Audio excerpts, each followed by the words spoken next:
আমাকে আপনাকে রব্বুল আলামিন পৃথিবীতে পাঠিয়েছেন, নিজের ব্যক্তিগত জীবনে আমল করতে হবে। ওই ব্যক্তিগত জীবনের আমলটাকে সমাজের মধ্যে বাস্তবায়িত করতে হবে।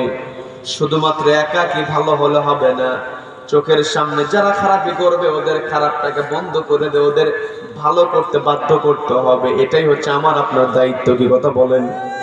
আমি আপনি যদি সমাজের শান্তি প্রতিষ্ঠা করতে চাই, কোরআন ছাড়া কখনো সমাজের শান্তি প্রতিষ্ঠা করতে পারবো না।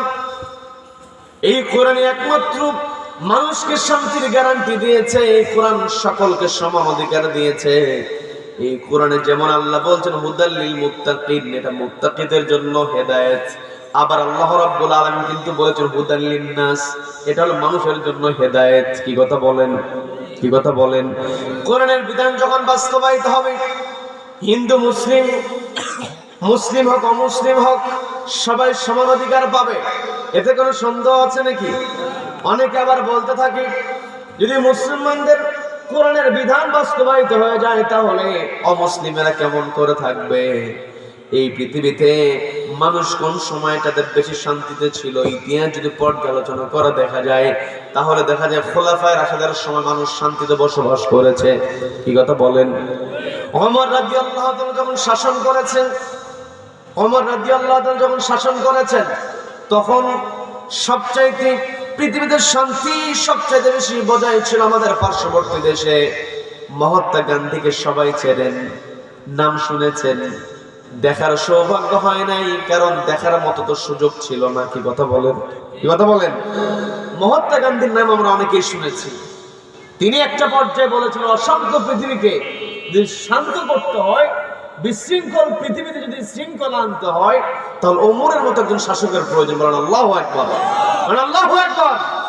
ওমরের মতো শাসকের প্রয়োজন। মানেটা হলো ওমর রাদিয়াল্লাহু তাআলা তার নিজের ব্যক্তিগত কারিশমা দিয়ে তিনি রাষ্ট্র পরিচালনা করেন নাই। তিনি রাষ্ট্র পরিচালনা করেছিলেন একটি কিতাব দিয়ে। সেই কিতাবের নাম কি?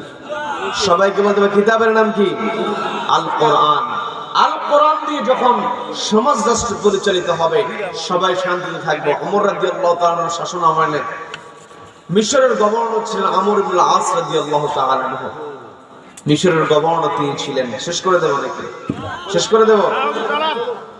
আমর ইবনে আস রাদিয়াল্লাহু তাআলা আনহু, আমর ইবনে আস রাদিয়াল্লাহু তাআলা আনহু তিনি মিশরের গভর্নর। মিশরের গভর্নর থাকা অবস্থায় আমর ইবনে আস রাদিয়াল্লাহু তাআলার একটা ছেলে ছিল, কিশোর বয়সী ছেলে, খেলাধুলায় অংশগ্রহণ করে। যুবক তরুণদের মধ্যে কিন্তু খেলাধুলার একটা প্রবণতা দেখা যায়। কি কথা বলেন? দেখা যায় কি যায় না? এই যে শীতকাল এসেছে দেখবেন ভালো হয়ে যায়। কি কথা বলেন? কি কথা বলেন? যুবকদের মধ্যে একটি খেলার প্রবণতা আছে, কারণ শরীরে রক্ত গরম, টকবকে রক্ত। কি কথা বলেন? কি কথা বলেন? ইসলামের বিজয় এসেছে তরুণদের মাধ্যমে। নবীজির হাতে হাত রেখে ইসলাম কবুল করেছেন তরুণরা এগিয়ে এসেছে। যুদ্ধের ময়দানে যাওয়ার জন্য তরুণরা এগিয়ে এসেছে। কি কথা বলেন? এই যে আমি বলতে নিয়েছিলাম ওমর রাদিয়াল্লাহু তাআলার শাসনামলে আমর ইবনে আস রাদিয়াল্লাহু তাআলা বয়সে তরুণ,